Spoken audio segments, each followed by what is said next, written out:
Iya ma, aku lagi stres, jadi gampang emosi. Ya pokoknya kalau lagi stres, biasanya mama meditasi. Itu ngebantu banget buat ngontrol kamu punya emosi. Sen! Menyalip aja! Buru-buru banget lu ke pasar!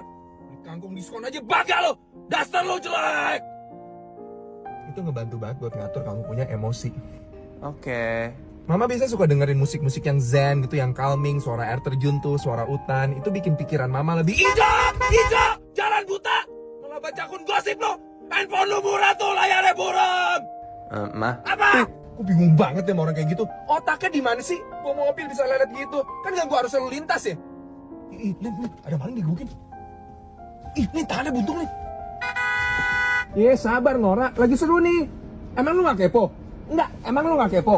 Makanya kamu kalau mau mama kasih nyetir, gak boleh emosian. Mesti banyak-banyak sabar. Ada apa-apa udah ngalah aja daripada... Gila, rem mendadak! Oke, hari ini lah hari kematian lu. Hari ini lah hari kematian lu. PWNPT mati lu. Ma, Mama!